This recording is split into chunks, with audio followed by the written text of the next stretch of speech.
Hello, and thank you for joining us for today's webinar, Sire Evaluation in South Australia. Before I introduce our speaker for this evening, I want to just run through a couple of housekeeping topics. Today's webinar wouldn't be able to be undertaken without the support of our funding bodies, AWI and the Sheep Industry Fund. For more information on Sheep Connect, visit our website at sheepconnectsa.com.au, and you can follow us on Twitter at sheepconnectsa. Just a quick promotion of our next webinar that's coming up on the 4th of October on stock theft and farm security with Simon Habig from SA Police, Ben White from the Keyneton Group, and also Denise Rendell from PIRSA. You can find registration details on our events page at Sheep Connect website. It's my pleasure to introduce today's presenter, Ben Swain. Ben is the Executive Officer for the Australian Merino Sire Evaluation Association, the group that was formed to manage and have oversight and policy for all sire evaluation trials throughout Australia. Ben has an honours degree from the University of New South Wales in Wool and Pastoral Science, and following his graduation, he worked with Australian Wool Exchange, including a position as Operations Manager. Ben now runs his own agribusiness and a commercial beef and sheep property near Gunnedah in New South Wales. At this time, I'm going to hand over to Ben, who's going to start today's webinar. Thanks, Ben. No problems at all, Jody, and thanks very much for having me along this evening. So, as Jody pointed out there, I'm the Executive Officer of the Australian Merino Sire Evaluation, and I see plenty of names on the attendees list that we've struck around field days and that sort of thing. So thanks very much for joining us, and for those that I haven't met over the last 10 or 15 years of doing this job, hopefully I'll meet you in South Australia soon. So my job tonight is to basically give you an update on the activities that we undertake around Australia and what sire evaluation is all about, but as well as also a detailed look at what is actually happening in South Australia. So for the next 35 minutes or so, we're going to look at what is Merino Sire Evaluation, who's it for. So you might think it's just for stud breeders, but maybe not. What are the benefits of sire evaluation? And as I said, what's happening in South Australia, because there's plenty going on in South Australia at the moment, and we're just going to have a bit of a look at some of the results and where we're up to. So for those of you that aren't familiar with sire evaluation, it's been happening in Australia since 1989. So it's actually the longest running genetic benchmarking program of any domestic livestock species anywhere in the world. And throughout that time, it's been owned and operated by sheep breeders for sheep breeders. It's had various co-funders over the years, and we're thankful to the likes of Australian Wool Innovation and Meat and Livestock Australia for their ongoing support. But largely, it's funded through entry fees that are paid by ram owners that actually own the rams and put them in the trial. So the basis of sire evaluation, it's about progeny testing through artificial insemination. So we're not actually evaluating the ram as such or the sire, we're evaluating the progeny of those sires through joining an even number of ewes of a very similar standard ewes to those rams through sire evaluation, and then testing their progeny over the life of the trial. So one of the key things about sire evaluation, it provides independent evaluation of individual rams in local environments. And what I mean by that is that all of our sites are independently run. So we don't run sites on stud properties where the stud owner might have a ram in the trial. Most of the sites are either run on commercial properties, as they currently are in South Australia, or on research stations where there's no invested interest in those rams that are there. So all of the progeny get treated exactly the same. They're independently measured and classed by people that are brought into that environment, and all of the sheep are unidentified to their sire groups. So if we've got 12 rams in a trial, There might be 600 progeny in that trial, and all of them will be identified exactly the same in terms of there won't be any way to determine which progeny is owned by which sire, which gives it that real independence, which is what sire evaluation's been known for that 30 odd years it's running. The other key part about sire evaluation is it runs across a wide range of environments. So we like to say we run sheep in most wool growing areas of Australia. So we assess genetics in most wool growing areas of Australia, which is really critical, because we know as merino breeders that there is a lot of genetic interaction in what we do in breeding sheep. We're not breeding sheep in a vacuum, so the environment plays a significant part on the output of our progeny, and so it's really important for ram breeders to be able to evaluate those genetics in those different environments. So currently we're operating in 9 different environments. There's actually 10 sites that are on the map there in front of you. There'll be 9 operating at the moment, with the Pingelly site in Western Australia being one of our merino lifetime productivity sites. It's our 10th site, if you like. But the other 9 are active sire evaluation sites that are joining either every year in a trial or every second year in a trial. And as you can see there, there's a really good spread of where these trials are run around Australia. We have run trials in every state or territory, with the exception of the Northern Territory. And if someone wants to donate or put up a flock of sheep up there, we might have to take our own up to the Northern Territory, I think. But if someone had a flock of sheep up there, I'm sure we could get entrants to put a ram in that trial as well. Currently, we don't have a trial in either Queensland or Tasmania. Queensland, I guess, because of a couple of issues. It's been a drought there for the last decade, and also the dog issue in Queensland's really taken a bite, so to say, out of the sheep production up there. But we have had trials at Longreach and at Boland, and we'll hopefully get trials back up in there again. And our Tasmanian trials currently just in a little bit of a break, but hopefully we'll get a trial back up there again shortly. The South Australian trial, which is what we're here to talk about tonight. It's great that we've now got a South Australian trial back up and running. We had one in the early 2000s, late 90s, early 2000s, and then it went into into hibernation until 2017, which is the first of the contemporary trials we run in South Australia. But it's certainly great to have the state back on board. So what's the sire evaluation measure? And I guess you could say that in terms of measuring these progeny of these sires that we enter in trials, there really isn't much that we don't measure. I've been caught out before, but I'll say it again. If there's a trait that you can measure on a merino, it's likely to be measured in a sire evaluation trial. And if you look at the list there in front of you, you can see that there's actually much more focus on visual traits than there are on measured traits. So one of the, I guess it's not really a criticism, but one of the comments that people can make about sire evaluation and measurement-based systems is that it's all about the numbers, and you can't breed sheep just on numbers. And as a sheep breeder myself up here in Gunnedah in New South Wales, I certainly agree with that. And that's why sire evaluation such a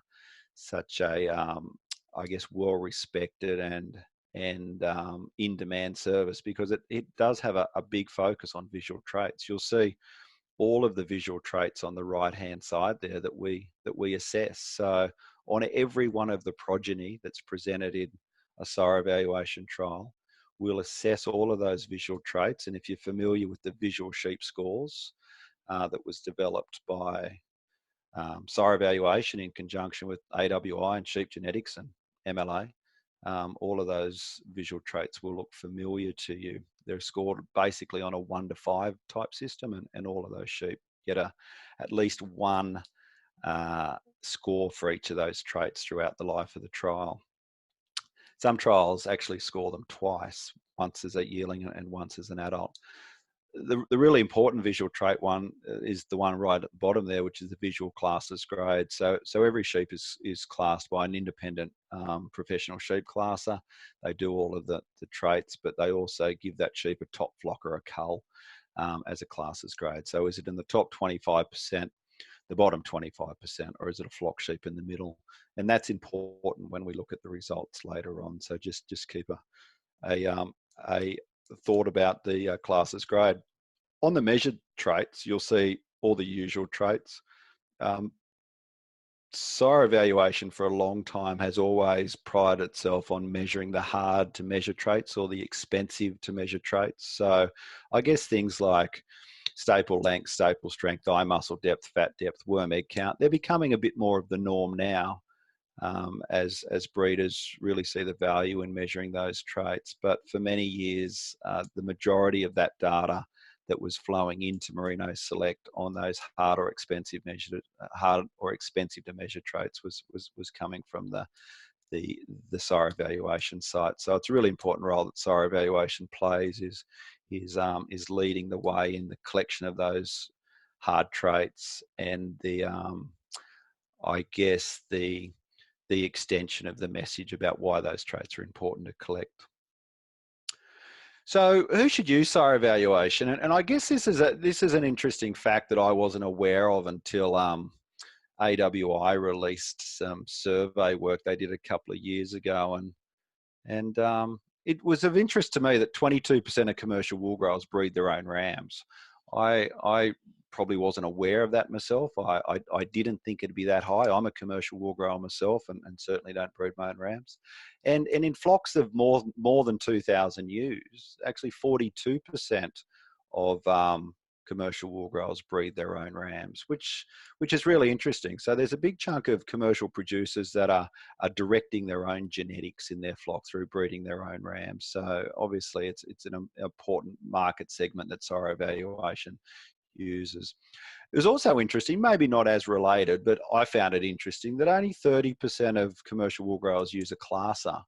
I find that interesting because there's so much to be gained by visually assessing sheep and what we're seeing in the Merino Lifetime Productivity Project, which unfortunately we don't have time to chat about tonight, but it's got a big focus on visual selection and how to use visual selection and objective measurement together.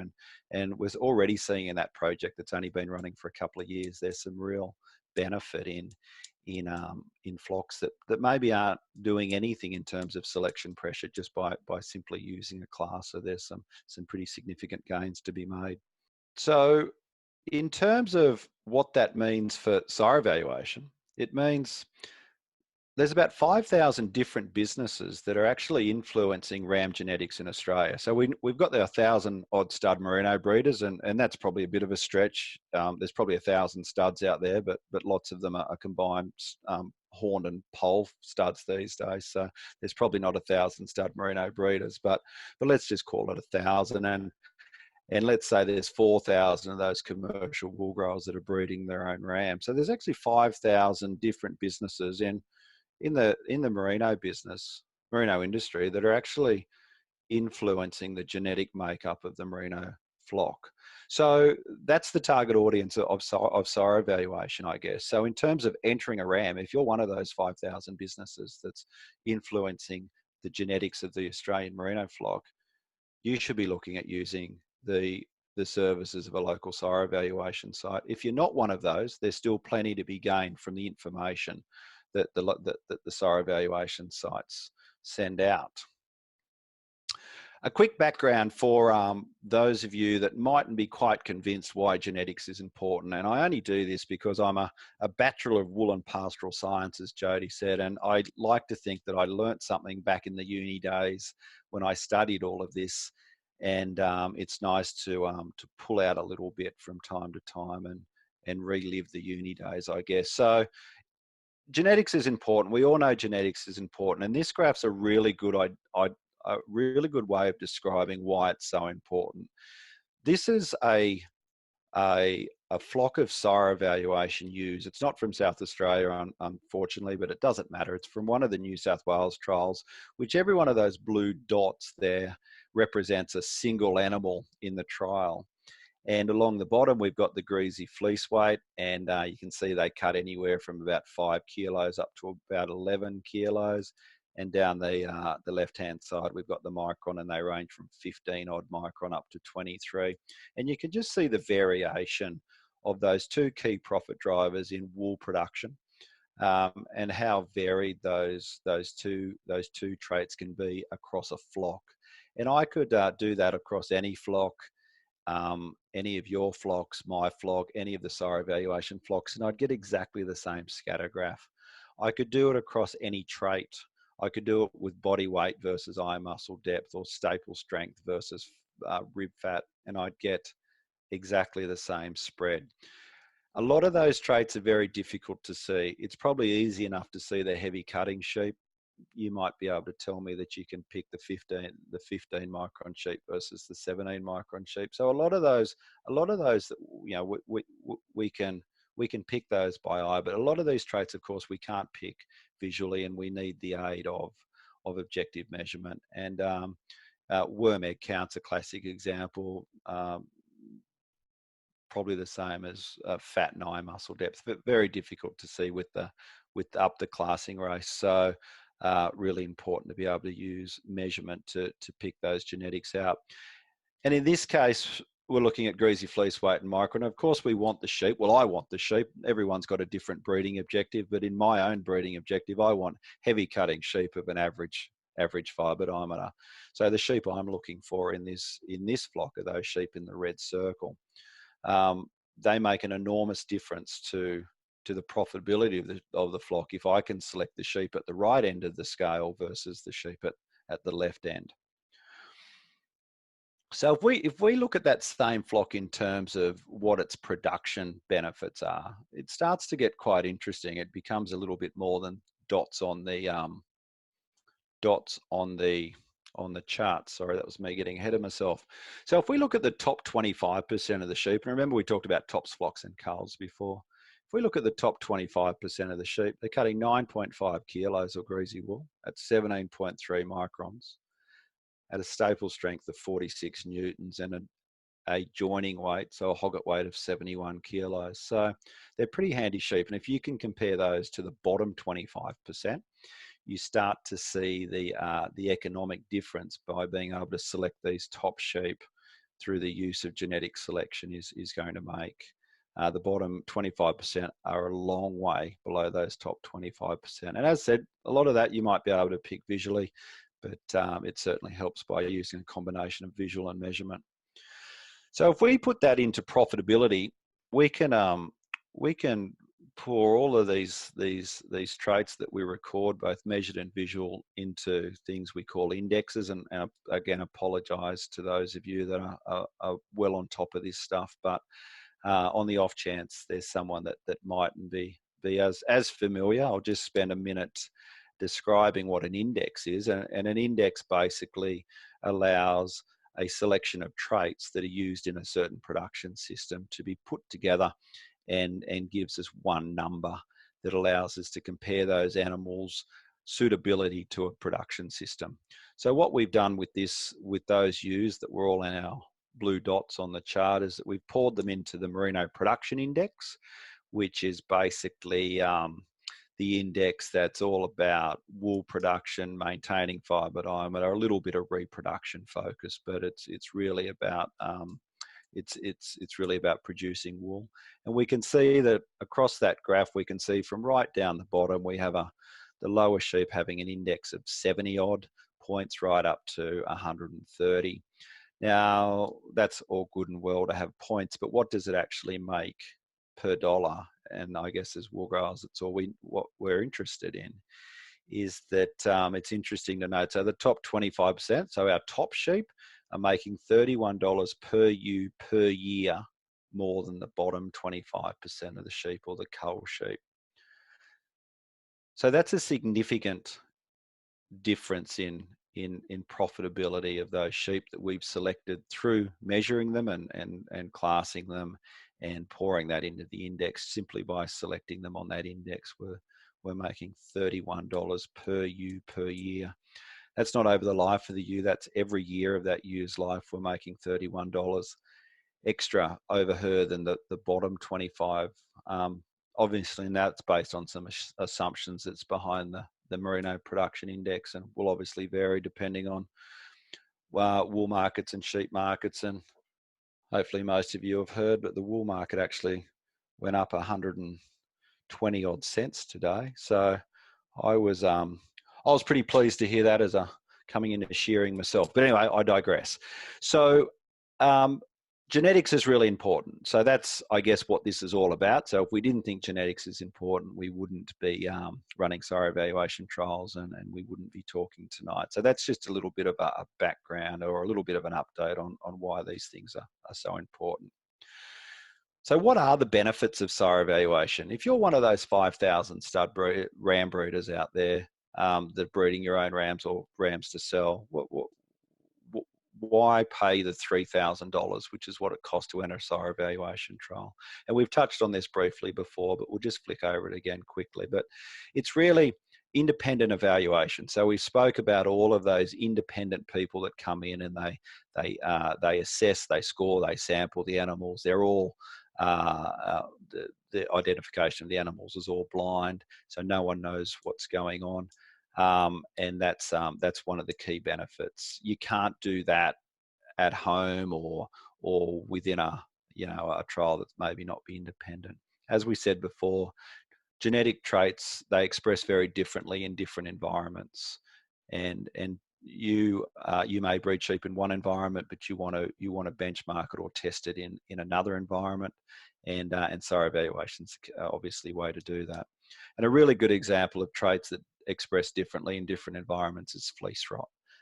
I live in a summer rainfall area. I know most of you don't, but we know in this summer rainfall environment that fleece rot expresses very differently here than it will in a Mediterranean or winter environment. And there's plenty of traits that also express differently in the Mediterranean than in the subtropical environment that I find myself in. Benchmarking, benchmarking's an overused term, probably in all industries, but it's a good one. It's really important as a business, whatever business we're in, to know where we fit in the industry. How can we improve our business? What can we learn from other people in the same business? So if we fit that into the sheep breeding business, it's about what traits can we improve. What traits are we lacking in? Can we go and find a ram that improves those certain traits?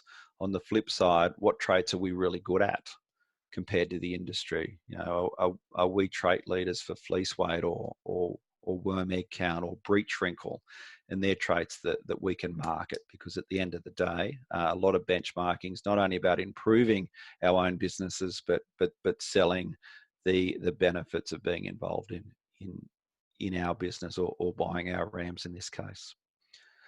So linkage is a really important benefit of sire evaluation. For those of you that are involved in Merino Select, which is Australia's merino genetic benchmarking system, linkage is what makes Merino Select work. Without linkage, we wouldn't be able to compare animals on different farms or different locations or different sire evaluation sites for that benefit. So if you're a stud and you're wanting to get involved in Merino Select, the first thing you need is linkage, because without linkage, you can't generate Australian sheep breeding values.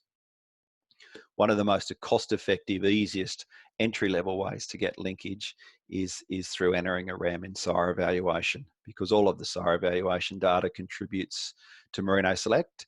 It actually makes up a significant part of the Merino Select database in terms of the linkages. And by entering your own ram in sire evaluation, you automatically generate linkage, and pretty robust linkage in Merino Select for the traits that are measured in that sire evaluation site. Marketing, I touched on it before. We're not all in the sheep business to make money, but most of us probably are. And marketing superior genetics is a key reason why people put rams in sire evaluation. over the last couple of years, the top 10 semen sellers in Sire Evaluation have sold collectively 20,000 doses of semen. And that's simply from being very successful in single or more than usually multiple Sire Evaluation sites. So rams that have proven themselves across multiple environments for multiple traits sell a lot of semen, and I guess that's one of the key reasons why people are using Sire Evaluation as a marketing tool. Obviously, ram sales. There's lots of sons of rams rams that have performed well in Sire Evaluation over the years that go on to make big money on property and multi-vendor ram sales, and of course surplus sheep sales. We know in our wool growing businesses that surplus sheep sales are a key part of being economically successful, I guess you would say, these days. So having genetics that's in demand, which is proven in an independent environment such as Sire Evaluation, always stands entrance in good stead.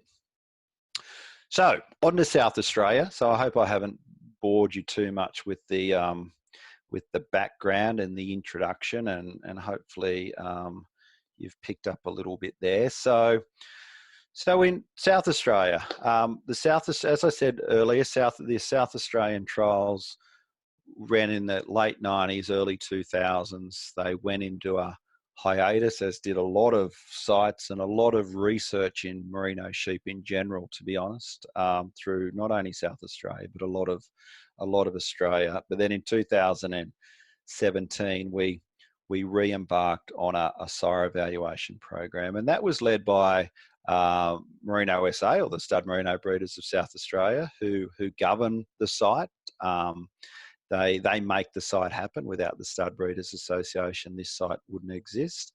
And there's plenty of other people that contribute to the sites as well, which are too numerous to mention tonight. But if they're on the line, they'll know who they are.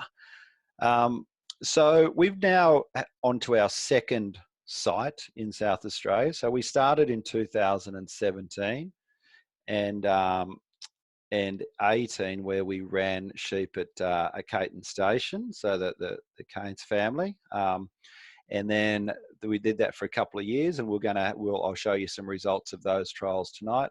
And then for the 2019 lambs, we've moved to the McPiggery side at Lameroo. So, and that's where the current Sire Evaluation site for South Australia is at Lameroo. They've got 2019 drop lambs on the ground, and they'll be joining again for a 2020 drop. So two sites, not obviously that far apart geographically, but as the majority of you, I expect, the South Australians would appreciate that environmentally they are significantly different. So if we look at the Keyneton Station details, obviously most of you would be more than aware of where that is in the eastern Mount Lofty range. It has an average rainfall of 500 mils and a U base of 65 to 70 kilos, about 19-20 micron.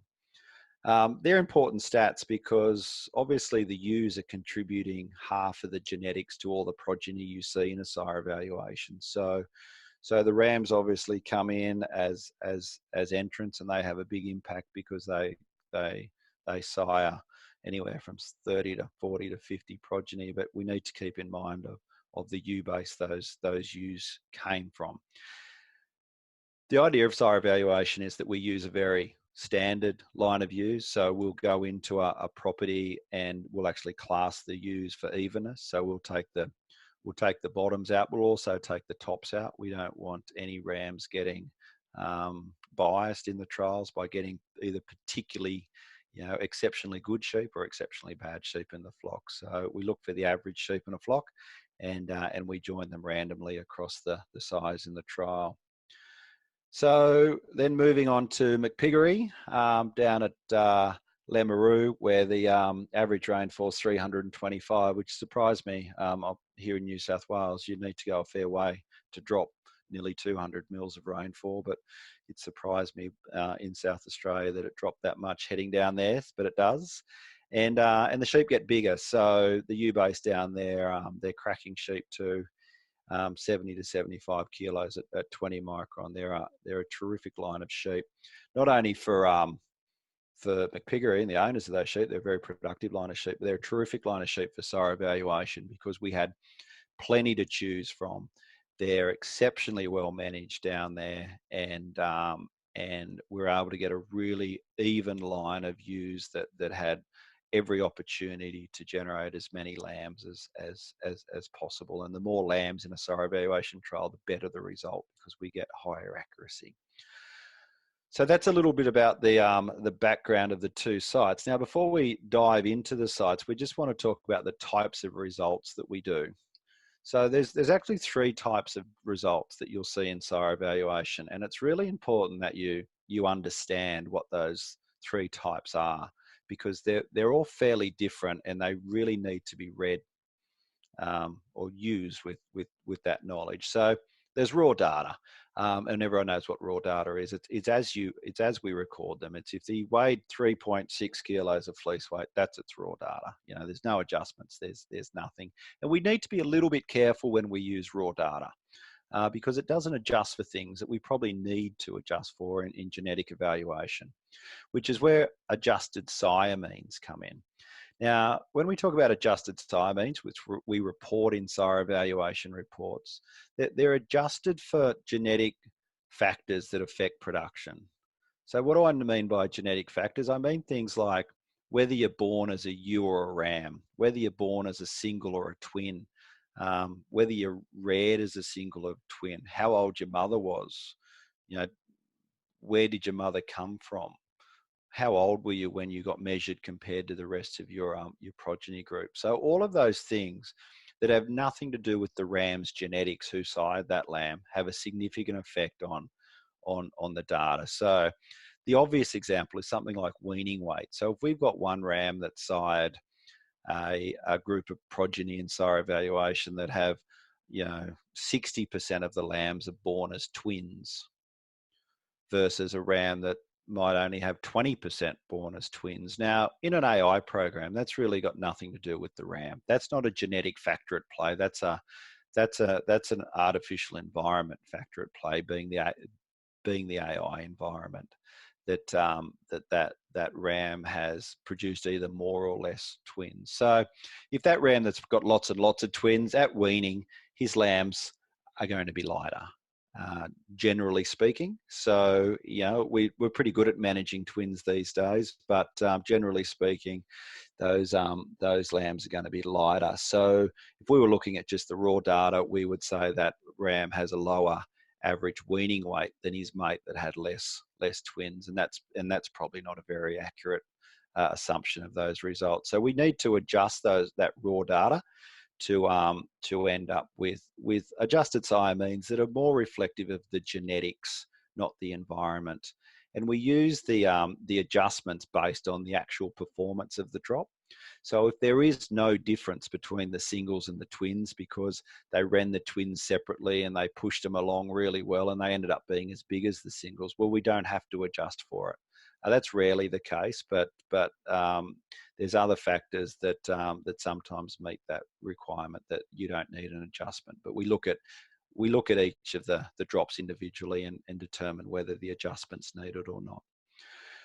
We then go from adjusted sire means up to flock breeding values, and most of you will be familiar with Australian sheep breeding values. So flock breeding values are the local cousin of the ASBV, I suppose, and they take into account everything that a normal breeding value does, which is heritability of the trait, correlations between the traits, and the number of progeny a sire has. So by that I mean if a trait's highly heritable, like fibre diameter, the system will place more emphasis on the data that it's seeing on that trait versus a trait that might be lowly heritable, like reproduction, where the accuracy mightn't be as high because we're not as confident in the heritability.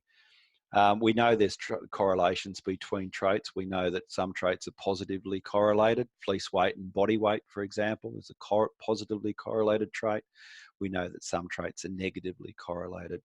And historically, the one that's always been talked about is fibre diameter and fleece weight. And the heavier fleece weight an animal is, the more likely it is to be broader in the fibre diameter or higher fibre diameter. So we can use those correlations to fine tune our breeding values in order to give us the most accurate result that we can.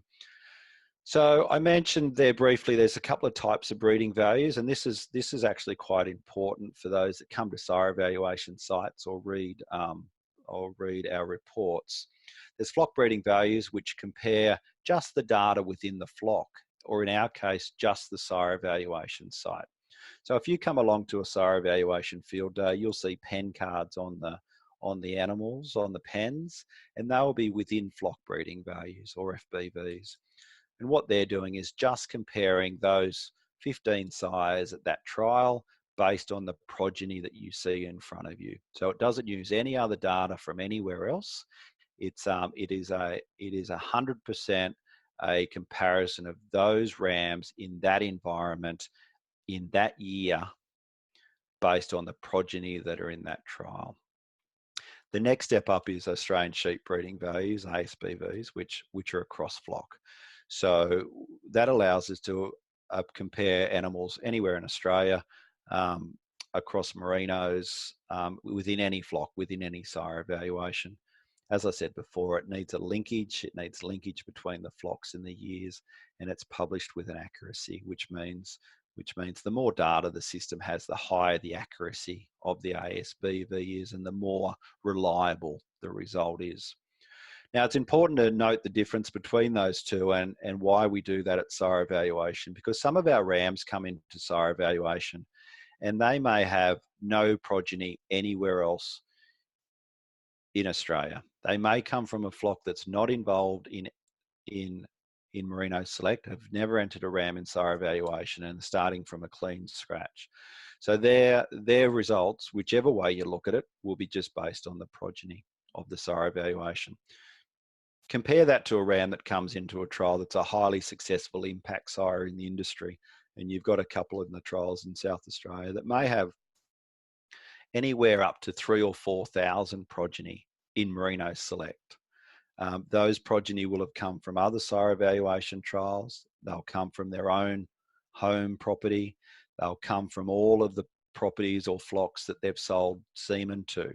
So there could be 20, maybe more flocks that are contributing to the data in Merino Select that contribute to that ASBV.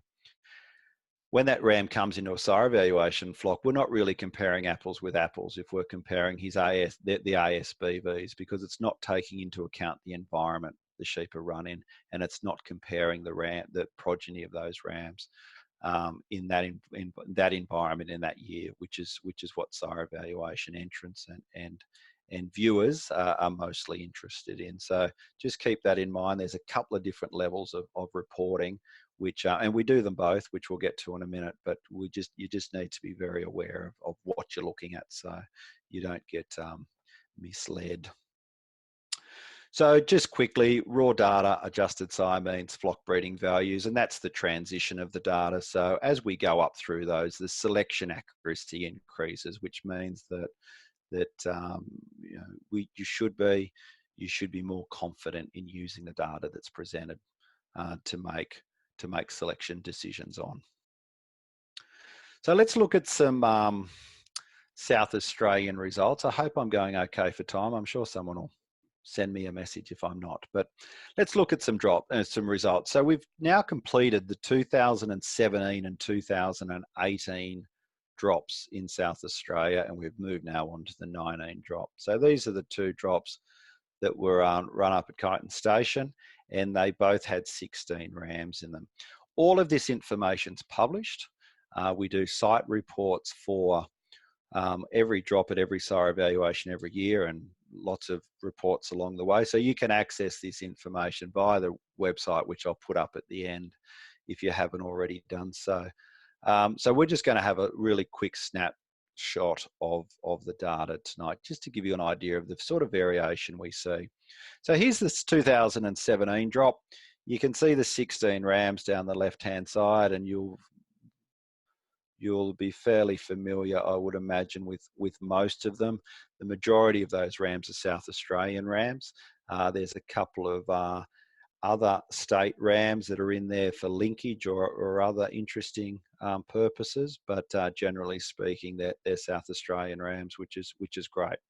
You'll see the number of progeny. So, and with an average of 35 progeny in this trial, you can be really confident in the results of this trial. You know, if we get down below 15 progeny, we start to lose confidence in the results. And occasionally we get rams that do fail at AI and we can't use their results. So we spoke before about indexes. And here we have our indexes for that trial. So we have 4 indexes that we report in Sire Evaluation. We report the dual purpose indexes, which is, as the name suggests, is focused on dual purpose production, carcass and wool. We've got the Merino production index, which we spoke about earlier, which is being a wool production type indexes. Fibre production, which is more about wool quality, low fibre diameter, high staple strength, quality of wool. And then we've got an index which actually was developed by Sire Evaluation specifically, which is the wool production index. And that came from a group of Sire Evaluation entrants that were really keen to see an index that was all about fleece weight. It really was there just to push fleece weight. So the Merino production index, it does that, but probably not as much as some of our bale filling clients wanted it to. So we designed an index called the Wool Production Index with cheap genetics helped us do that, and it's simply designed to fill bales. So if we look at the results there, the 100 is the average. So if you're 100, you're average. If you're above 100, you're above average, and obviously below is below. Every blue square is a trait leader. So if you're looking at the results there and you're seeing a blue square for your ram, that's a good thing. He means he's in the top 3 rams for that index. So we can see here that the Hilton Heath pole ram, dual purpose, is a trait leader, as is the Mumblebone ram, as is the Ridgeway Advanced pole ram.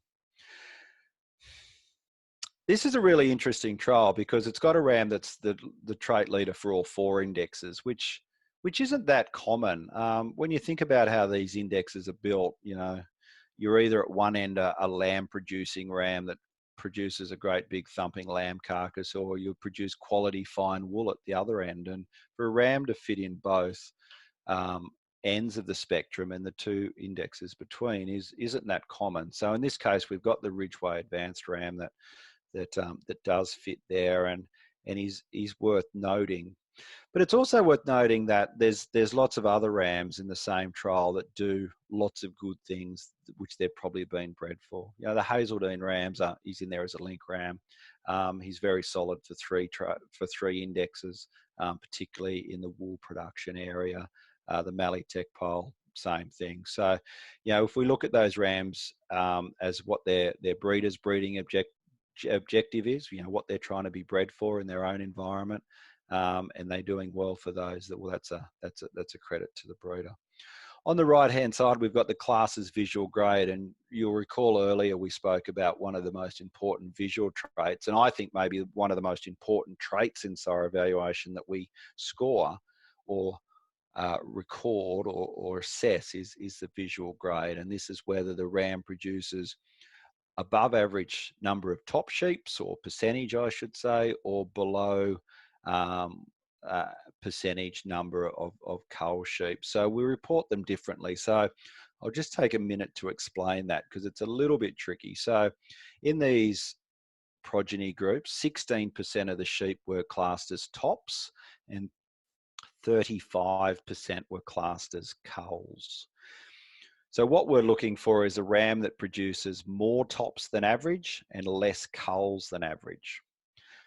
So as a trait leader, you want to be a positive top, like these guys in the blue, and the Ridgeway Advanced ram again is the trait leader. He produced 21% more top sheep than average, according to the independent classer that classed those sheep.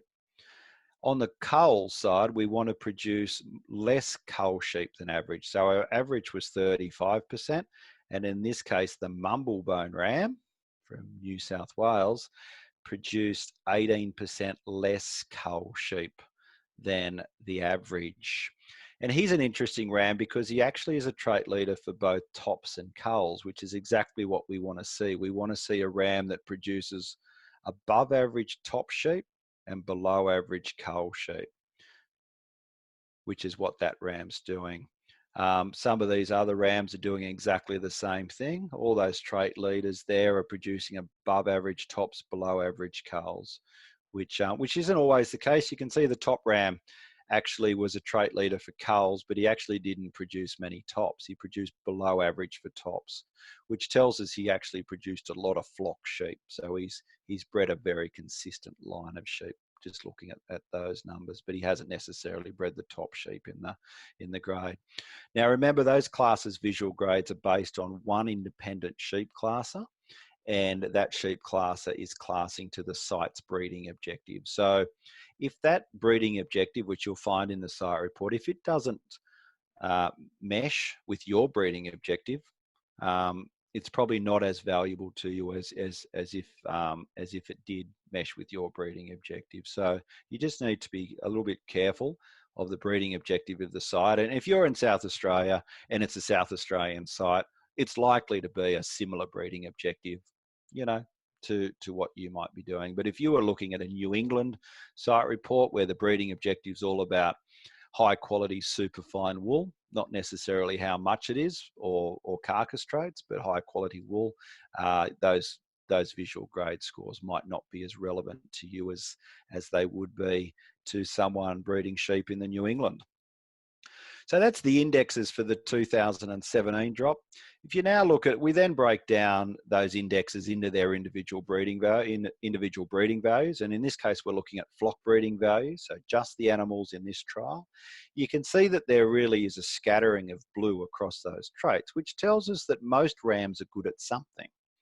So not all rams are high fleece weight sheep, but there's plenty of rams that mightn't be a high fleece weight sheep, but are a low micron sheep, or rams that might be high micron sheep, but good for carcass. So there is no winner in a sire evaluation trial. There's trait leaders for individual traits, but we certainly don't say there's we can't rank the rams 1 to 16 on an overall, because it really depends on what a breeder's looking for.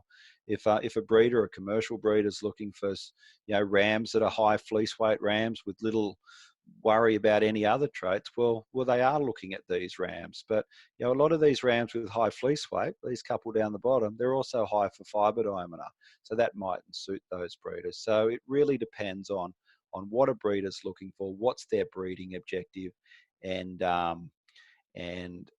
where that fits. And as I said, most of these rams, when you look across them, most of them have a blue line on them somewhere, so which tells us that they're probably being bred for certain breeding objectives, and they're displaying that in these trials. On the right-hand side, it's exactly the same classes grade results as we saw before. We tend to put classes grade right throughout the reports because it keeps people in check. You can have all the blue in the world over on this side, but if you're producing a heap of cull sheep, you need to be aware of that. So that's the 2017 drop. If we look at the 2018 drop, it's actually a really interesting picture, because we've actually got 3 rams that are trait leaders for the 4 indexes, and that is not just rare, that is unheard of. This is the only report we've ever seen in sire evaluation where we'll get a result like that, where the 3 rams have just stamped the trial with their genetics across all of those traits. And not only that, they're actually trait leaders for tops and culls as well. So they're 3 outstanding sheep in relation to the other sheep in the trial. It's a pretty rare thing, and it's worth just dwelling on for a minute. You'll see that one of the rams down here only had 7 progeny, so we can't report his numbers, and that's unfortunate, but that's just sometimes what happens in AI programs. If something goes astray with the semen either in collection or laying down that semen or transport of it, we occasionally get those. So here we've got the Hazeldean ram, the Hilton Heath ram, and the Kelvale Pole ram, all trait leaders for all traits, and trait leaders across the classes grade. But what happens when we look at the individual flock breeding values? And it tells a slightly different story. So it tells us that those 3 rams are certainly got plenty of benefit when it comes to fleece weight. Kelvin Vale ram certainly, the Kelvin Vale ram certainly in relation to some of the derived traits, but there's plenty of other rams that start popping up in relation to some of the other traits that we're seeing as individual traits, which is why we need to be a little bit cautious when we use indexes as a sole depository of information. Indexes are a really good drafting gate to say, well, they're the type of rams I'm interested in, but we've really then got to get into this level of detail that you see here to really sort out the wheat from the chaff, so to say, and hone in on those traits that are really important to you as a ram breeder. And there's probably no better example of a ram that was a trait leader, tops and culls, than the Hilton Heath ram. But it's, as you can see, it's all coming from fleece weight. Like, he's a tremendous fleece weight ram. He's cutting a power of wool, that sheep, or the progeny. But as you can see there, it is at a higher fibre diameter and only just above average for staple length and strength. So that just it's just a little bit of a word of caution that if you're only looking at indexes, you sometimes miss the intricacies of what makes up that index. So really important that you look across those traits. And again, here's the 2018 carcass traits. So you can see that there's rams that weren't necessarily trait leaders for indexes, but are performing well for carcass traits. And you know, some of the trait leaders for the index are actually a little bit below average on some of either the weight traits or the carcass traits. So really important that we look at all the traits when we're looking at rams and not just indexes. Unfortunately for sire evaluation, probably fortunately for the host, we couldn't measure worm egg count in that trial just due to the season being so dry and ordinary. Great season not to have worms, but not a great season if you're trying to get worm egg counts up. So we'll try and measure that at some other point. So just quickly, and I'm nearly done. So 2019, so down at Lameroo, we've got the 16 rams down there. We don't have any data on them yet. The lambs have just recently, well, not a little while ago, were weaned. We've got a weaning weight. We're just waiting for some pedigrees and that sort of thing. So, but you can see there's a really interesting spread of rams in that trial, which I think will have some really, really interesting outcomes. So certainly stay tuned to that. There's a couple of rams in there that, like the Murundi pole ram that we put in as an impact sire, a ram that's been used extensively around Australia, and obviously is keen. Most South Australians are pretty keen to see how that ram goes in this trial. So that will be an interesting trial to watch over the next 12 months.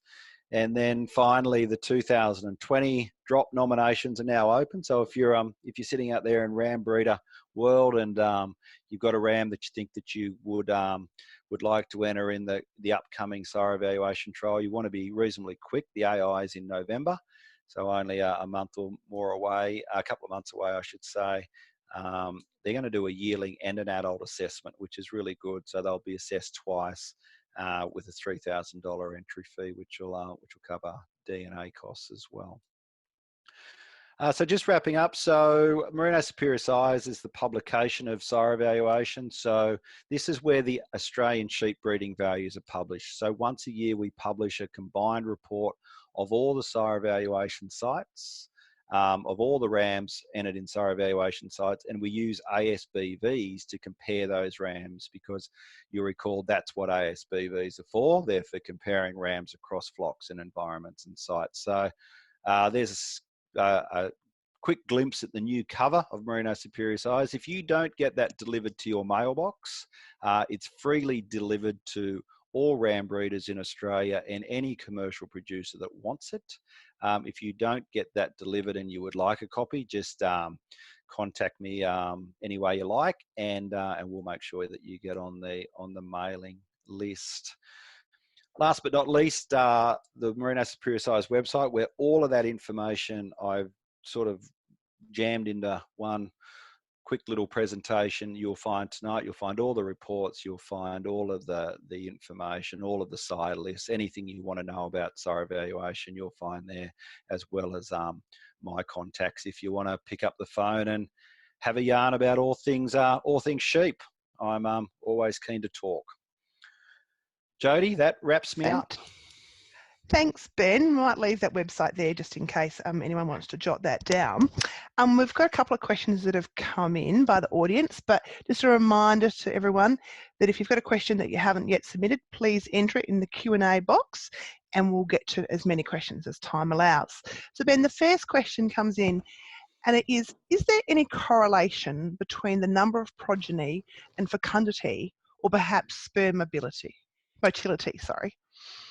Yeah, great question. I could talk about that all night, but I won't. But it's work that we're currently doing at one of our Merino lifetime productivity trials, the one at Balmoral, one closest to South Australia, funnily enough, where we're doing some work on natural joined size, sperm mobility and motility, and the number of lambs that they produce. At this point, we're seeing very little relationship between those things. So it's really interesting that in AI programs, we'll often throw sperm out if it doesn't reach a certain threshold level. And then when we follow those rams through, it's often not that well correlated to the number of lambs that they produce, either in AI programs or natural mate programs. But it is one of the things we're looking at as part of the lifetime productivity project, and it's of general interest, particularly to people that are involved in AI, because AI is such a, it's almost witchcraft in some way. Like, you'll do exactly the same thing 2 years in a row and get very different results, and sperm motility is certainly part of that equation, which is why we're looking at it. But just at the moment, I certainly wouldn't be confident to say that it's a very high correlation between those two. Excellent, thank you. The other thing, Ben, is if people haven't been to one of the sire evaluation field days, do you want to just explain how the day works and what people can see at those days? Because there's one coming up at McPiggery shortly. Next year, yeah, no, there certainly is. So sire evaluation field days happen at all the sites every year. They're a great way to go and see the sheep. So all the progeny of the sires are drafted into their progeny groups, which is a pretty big job in itself. So you'll have, in the case of South Australia, you'll have the 16 sire progeny groups penned separately. So you can wander along those pens and you can inspect firsthand each of those sire groups and how they compare to each other. They'll have all of the data that you've seen there tonight, as well as all the visual data that we collect on them. But most importantly, you as a breeder can jump into those pens and get your hands on those sheep and actually see where they fit into your own breeding objective. We'll also have lots of presentations and that sort of thing, just to try and help people understand the results. And we always have a really good lunch. Worth coming for that, Jody. Yes, I will agree. And you can also catch up with the Sheep Connect team at the sire evaluation days. Ian and I are normally there, so we look forward to seeing you at McPiggery next year. Thank you everyone who's joined our webinar tonight. Ben, thank you for sharing your insight and expertise. If you've got any additional questions from the audience, guys, please contact the Sheep Connect team directly. But thank you for your time and have a lovely evening.